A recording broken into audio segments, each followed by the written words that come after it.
एक माँ अपना बेटा के पास गए।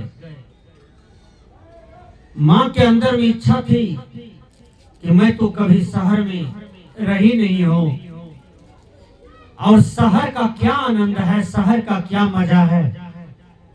बेटा तो मास्टर बन गया और मास्टर बन करके शहर में बास कर गया। माँ अपने मन से बेटा के पास गए और 6 महीना रह गए। माँ जी 6 महीना जब रह गई तो 6 महीना के बाद मन में हुआ कि अब छोटा बेटा के पास दहेज चली जाती है।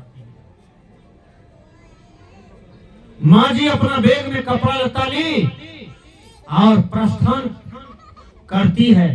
तब तक में बड़की पुतौआ आई, कहा माँ जी आप 6 महीना रहे हैं, उस रूम का किराया भाड़ा तो दे दीजिए।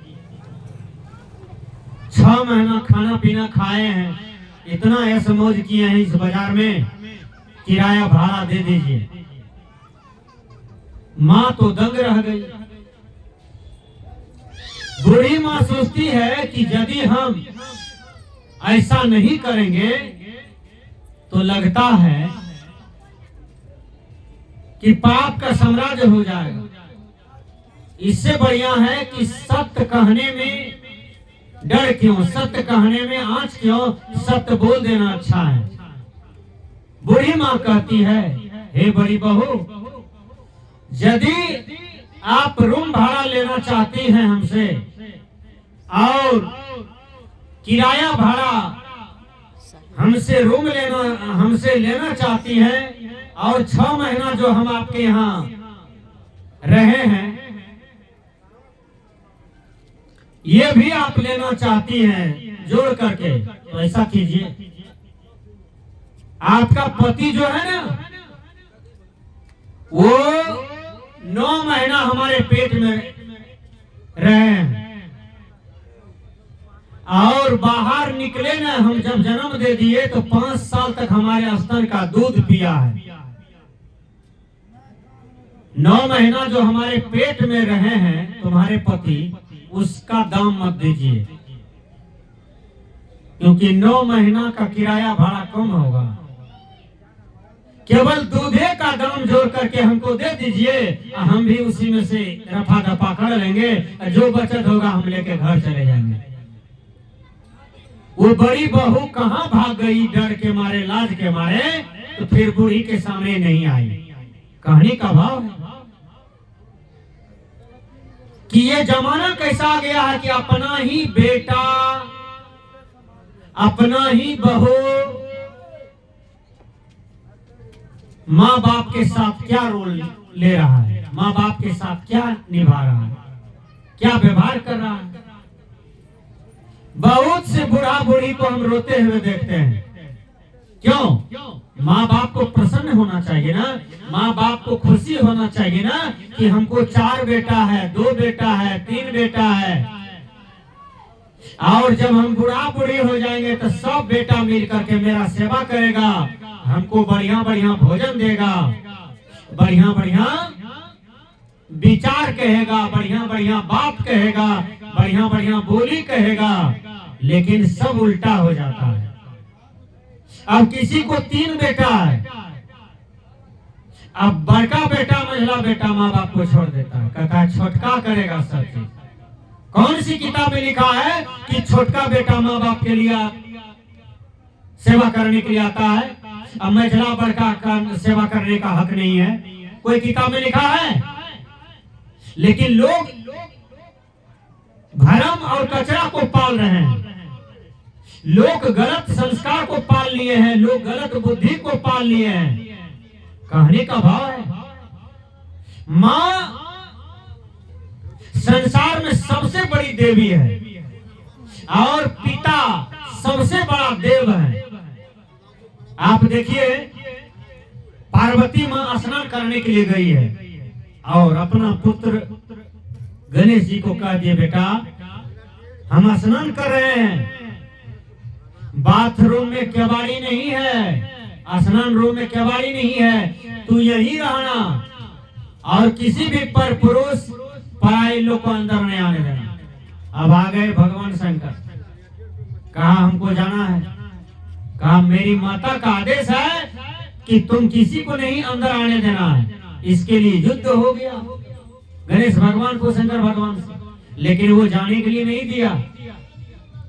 गणेश भगवान कितना मातृभक्त निकला कि माँ के आदेश का पालन कर रहा है, अपना बाप से भी युद्ध कर लिया, विचार कीजिएगा, लेकिन माँ का भक्ति किया।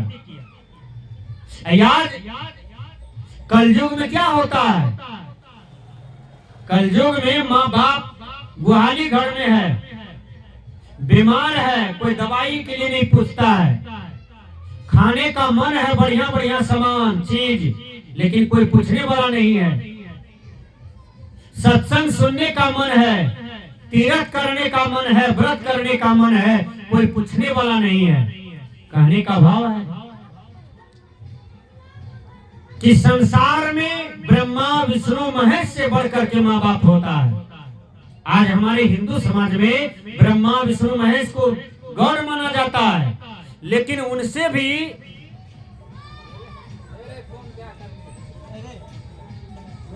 भी बड़ा कौन है तो माँ बाप है। धर्मस्वरूप बाबा लिखते हैं शब्द प्रकाश ग्रंथ में, मातु पिता ने जन्म दिया है, पाल पोस कर बड़ा किया है, धर्म है उनकी सेवा करना, सुबह शाम नित शीश नवाना, मातु पिता सम देवनान, धारण करो चरित्र महान। ऐ संसार के लोगों, तुम्हारा जन्म जो हुआ है वही माँ के खून से तुम्हारा शरीर बना है, और जिस माँ के ब्लड से तुम बने हो तुम्हारा शरीर बना है, उस माँ को तुम सेवा करके भक्ति करके तुम ऋणी अदा कर लो, तुम कर्ज को मिटा लो। लेकिन नहीं, ये क्या कर रहे हैं, श्रवण कुमार कर्ज मिटा लिया माँ बाप का सेवा करके, भगवान राम माँ बाप का सेवा करके कर्ज मिटा लिया, लेकिन कलयुग के लड़के लोग केवल स्त्री लेकर के पत्नी लेकर के फिदा रहते हैं, माया में भूले रहते हैं, बाल बच्चा को लेकर के चुम्बन करते रहते हैं, माँ बाप को लात से मारते हैं, माँ बाप को दुश्मन समझते हैं। धर्मस्वरूप बाबा कहते हैं मातु पिता ने जन्म दिया है, अरे बड़ा कष्ट से माँ जन्म दिया है, और बड़े ही कष्ट से पिताजी तुमको खेत रोप करके पटवा कमा करके दूसरों का घास पानी करके चौका बर्तन करके तुम्हारे काया को पोसा है, तुम्हारे काया को पोस करके तुमको पढ़ा लिखा करके मास्टर डॉक्टर किसान नेता महात्मा बना दिया। लेकिन तुम क्या कर रहे हो उस माँ बाप के साथ? आज माँ बाप रोता हुआ नजर आ रहा है और तो हंसते हुए नजर आ रहे हैं। संत कहते हैं मातु पिता ने जन्म दिया है, पाल पोस कर बड़ा किया है, अरे तुमको लालन पालन करके बड़ा किया है, वो बहुत बड़ा अरमान तुम्हारे पीछे रखे हैं। माँ बाप ने जन्म दिया है, पाल पोस कर बड़ा किया है, धर्म है उनकी सेवा करना है। पुत्र का क्या अधिकार है? पुत्र का अधिकार क्या है? माँ बाप का सेवा करना। सेवा करना चाहिए ना, सेवा ही भक्ति है और भक्ति ही सेवा है। विचार कीजिए, हम लोग गुरु से कंठी ले लिए, मंत्र ले लिए, तो क्या ये दो चीज पहन लिए तो बाबा जी हो गए? उजरा कपड़ा चढ़ा लिए बाबा जी हो गए? ललका पहन लिए बाबा जी हो गए? नहीं। साधु का मतलब होता है हर तरह से साध करना। कोई दो थप्पड़ भी मारे तो फिर भी खुश रहना, कोई दो गाली भी दे तो फिर भी अपने स्वरूप में लीन रहना, आत्मा में प्रतिष्ठित रहना, अपने कर्म को नहीं छोड़ना, तब साधु साधु होता है। क्या वेश पहनने से साधु होता है? नहीं। क्या वेद पढ़ दे, रामायण पढ़ दे, भजन गा दे, संस्कृत बोल दे, इंग्लिश बोल दे, हजारों लाखों में माला पहन ले, क्या हम साधु हो गए? नहीं।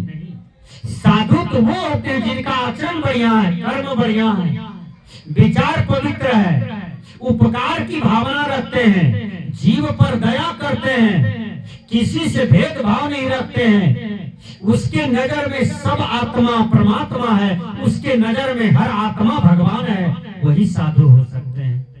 नहीं तो साधु के खोल में साधु है, नेता के खोल में नेता है, लेकिन अंदर से कुछ है नहीं, अंदर से खोखले हैं। बांस ऊपर से चिकना लगता है देखने में, वही बांस को काटिए तो अंदर में खोखला है, अंदर में कुछ नहीं। सजना, महाकार देखने में सुंदर लगता है ऊपर से, लेकिन भीतर में कुत्ते की पैखाना है। ऐसा साधु न बने। साधु तो ऐसा बनना चाहिए कि हमारा अंदर बिल्कुल निष्कपट रहे, हमारे तो सब हैं, हम तो सबके हैं, ये भावना होनी चाहिए। अब देखिए धर्मस्वरूप बाबा कहते हैं, मातो पिता सम देव नयन धारण करो चरित्र महान। मैंने कहा संत का स्वभाव एक सूरज के तरह होता है, जैसे सूरज सबके घर पर रोशनी देता है। चोर, डकैत, बलात्कारी, नेता, साधु, किसान, गिरहस्थ, सबके घर पर प्रकाश देता है और सबके फसल पर प्रकाश देता है सूरज। ये कहता है सूरज की नहीं एकरा छांटो एकरा रखो, है नहीं, सबके लिए एक समान। उसी प्रकार साधु होता है, उसी प्रकार संत होता है। सजनाओ, एक बिच्छू पानी में डूब रहा था, ध्यान से सुनिए, और बिच्छू चिल्ला रहा है कि दौड़िए दौड़िए हमको बचा लीजिए, दौड़िए दौड़िए हमको बचा लीजिए। सब सुन रहा है, रोड से आ रहा है, जा रहा है, लेकिन किसी को हिम्मत नहीं हुआ, कोई अपना काम धंधा छोड़ करके हिम्मत नहीं हुआ कि हम उसको जाएं और डूबते हुए बिच्छू को बचा लें। लेकिन एक साधु जा रहा था, साधु को सुनाई पड़ा कि दौड़िए दौड़िए हम पानी में डूब रहे हैं, हमको बचा लीजिए। साधु को दया आ गया, साधु दौड़ करके जाते हैं, और जब गए हिलते हिलते हिलते गए और गए, तब उसको क्या किया, बायां हाथ में लिया और दहिना में तैरते तैरते तैरते बिच्छू को बचा करके ऊपर आया। जब ऊपर आया तब कहते हैं, एक आदमी कहा, अरे आपके हाथ में तो देखते हैं कि बहुतों डंक मार दिया है, ये क्यों? आपके हाथ में से तो ब्लड बह रहा है, ये क्यों? कहा इसी बिच्छू को मैं प्राण बचाने के लिए आया, इसलिए ऐसा हुआ। कहा अपने बिच्छू के प्राण को बचाया है और बिच्छू ने आपको 100 बार डंक हाथ में मार दिया, आप बिच्छू को डुबा काहे नहीं दिए? कहा बिच्छू का स्वभाव है डंक मारना, दांत काटना, मेरा स्वभाव था बिच्छू के प्राण को बचाना, ये साधु का स्वभाव है।